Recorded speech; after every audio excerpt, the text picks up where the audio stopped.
Hi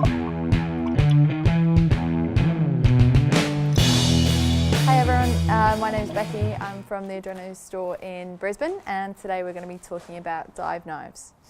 Now, as you can see, there's quite a few different ones, all with their own pluses and minuses, depending on what you want to use them for.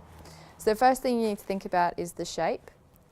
So one option is the pointed tip. Another option is the blunt tip. Now if you have a blunt tip, it's obviously no danger in you accidentally puncturing your BCD or stabbing yourself when you're putting the knife back in. With the point, it's obviously going to be a lot sharper and a lot easier if you need to cut anything that's quite small. You'll be able to get a nice precision point. Another thing you need to think about is what edge you need. So this one has a straight edge and a serrated edge. Benefit of a straight edge, nice and easy to cut, nice and easy to sharpen. Serrated edge, it's a bit harder to sharpen, but it will actually keep its sharp point for a lot longer than the straight edge. The only problem is it's going to be harder to sharpen it when it does eventually get blunt. This knife here also has a line cutter. So this little bit here looks like a bottle opener. There's actually a line cutter, which is very handy for when you're diving and you come across some fishing line and you're doing a bit of a cleanup dive. Very, very handy to have. Now another thing that you need to think about is the size. So we have a few different sizes ranging from that one to this one. Now most divers, the knife is there for emergencies or for clearing up trash. So you don't need a huge knife.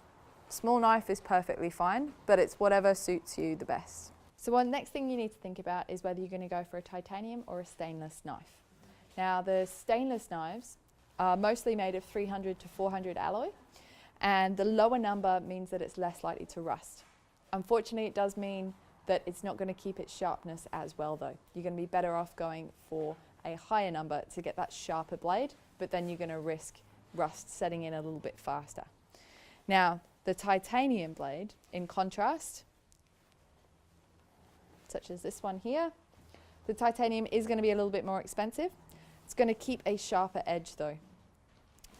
Only downside, it's going to take a little bit more time in order to resharpen it to a very high point. Now they don't rust, which is obviously the added benefit.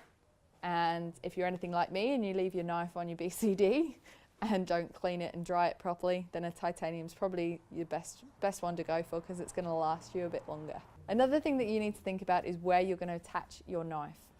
There's one of the most popular ones is on your leg, normally opposite your dominant hand. So for me, it would be my left leg. What's becoming more and more popular now is an attachment onto your BCD. Now, if you do that, I highly, highly recommend getting a blunt tipped knife. That's going to reduce any risk of you puncturing your BCD bladder with your knife when you're putting it back into its sheath, which will be attached to your BCD. Now, the most important thing for scuba divers is how you look. So of course, you've got to bear that in mind when you're choosing a dive knife. What's going to work for you and make you feel super cool. But the bright colors, even though they may not be the best color in season at the moment, they are quite good so that you can find them in case you drop them. The purple obviously is going to be a bit harder to spot, but then again, it might go really nicely with your BCD. So it's just one of those other things you've got to bear in mind when you're choosing your dive knife. So if you do have any other questions, feel free to go onto scubadiving.com.au or come into any of our stores in either Brisbane, Sydney or Melbourne.